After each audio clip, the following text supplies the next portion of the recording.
Welcome to my channel. இன்றைக்கி நம்ம சாந்தியாச்சி சமையலில் பார்க்க போகிறது அதாவது தக்காளி எக் பரத்தா. அதுக்கு இப்போ தேவையான பொருட்கள் என்னென்னு பார்க்கலாம். நான் டிஸ்கிரிப்ஷன் பாக்ஸ்லேயும் கொடுத்துருவேன், நீங்கள் அதை பார்த்து எடுத்து வச்சுக்கலாம். இப்போ கோதுமை மாவு தேவையான அளவு எடுத்து வச்சுக்கோங்க, எல்லாமே தேவையான அளவு தான். அப்புறம் வந்து இப்போ சீரகத்தூள் அதுவும் தேவையான அளவு, உப்பு தேவையான அளவு, எண்ணெயும் நெய்யும் கலந்து வச்சுருக்கேன் அது தேவையான அளவு, முட்டை 2, அப்புறம் வந்து முட்டை தேவைப்பட்டால் இன்னும் அதிகமாக எடுத்துக்கோங்க. அப்புறம் மல்லித்தலையும் புதினாவும் சாப்பரில் போட்டு நைஸாக சாப் பண்ணி வச்சுருக்கேன். அப்புறம் இது வந்து குக்கரில் வந்து 2 விசில் விட்டு 2 தக்காளியும் 2 வெள்ளைப்பூடு, ஒரு பாதி வரமிளகா, இங்கே பாருங்கள் காரத்துக்கு ஒரு பாதி வரமிளகா. இதை நைஸாக வலுவலுன்னு அரைச்சி இதை மாவு பிசையணும். இதை இப்போ அரைச்சிட்டு வந்து இப்போ காமிக்கணும். முட்டைக்கு மஞ்சத்தூள் போடணும், அதை சொல்ல மறந்துட்டேன். இப்போ மஞ்சத்தூளையும் எடுத்து வச்சுக்கோங்க. இப்போ வந்து தக்காளி எக் பராத்தான்னு சொல்லியிருக்கோம். அதுக்கு இப்போ 2 முட்டை, அப்புறம் வந்து சீரகத்தூள், அப்புறம் மிளகாத்தூள், அப்புறம் கொஞ்சோண்டு உப்பு, அப்புறம் வந்து கருவேப்பிலை, மல்லித்தலை, அப்புறம் புதினா, இது 3ஐயும் சாப்பரில் போட்டு அடித்து வச்சுருக்கேன். வாங்க இப்போ இது எப்படி செய்யலான்னு பார்க்கலாம்.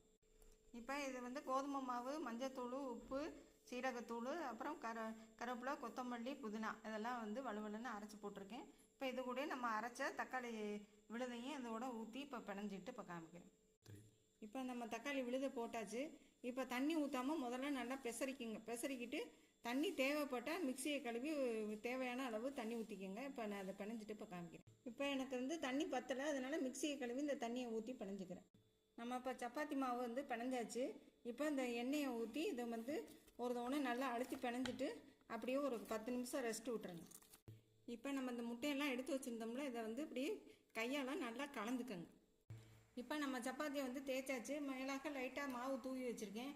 இங்கே பாருங்கள், இதை வந்துட்டு நடுவில் வந்து கேப் விட்டுறணும், ஃபுல்லாகவே கேப் விட்டுறணும். அப்புறம் 2 ஓரம், அதே மாதிரி இந்த பக்கம் 2 ஓரம். இப்போ இது வந்து ஒரு சைடு வந்து இப்படி மடக்கிக்கலாம். அதே மாதிரி இதையும் எடுத்து இந்த சைடு இப்படி மடக்கி எடுத்துக்கலாம். அப்புறம் இந்த சைடு மடக்கிக்கலாம். முதல்ல எண்ணெயை தடவிக்கலாம். எண்ணெயை தடவியாச்சு. இப்போ இதை வந்து இந்த பக்கம் இதை வந்து மடிச்சுக்கலாம். அதே மாதிரி இதையும் இந்த பக்கம் மடிச்சுட்டு இதை தூக்கி அப்படியே இது மேலே வைங்க.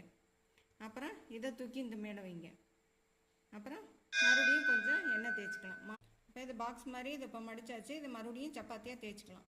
இப்போ எக் பராத்தா வந்து தக்காளி எக் பராத்தா. இப்போ இந்த முட்டையில் இப்படி தோச்சி எடுத்து கல் நல்லா காஞ்சிருக்கணும். காஞ்சதில் அப்படியே போட்டு 2 பக்கம் நல்லா பொன்னிறமாக வந்ததுக்கப்புறம் வெந்ததெல்லாம் காமிக்கணும். இப்போ ஒரு பக்கம் நல்லா வெந்துருச்சு. இப்போ இன்னொரு பக்கம் நல்லா திருப்பி போட்டு இங்கே பாருங்கள் நல்லா அருமையாக வெந்திருக்கு. இது பக்கம் இன்னொரு பக்கம் வேக வைக்கணும். ப்ளஃபியாக நல்லா உப்பி வந்திருக்கு பாருங்கள். இந்த இடம்லாம் நல்லா உப்பி வந்திருக்கு பாருங்கள். இப்போ அதை டிஸ்பிளேல வச்சுப்போம். இப்போ இதுக்கு வந்து தொட்டுக்களே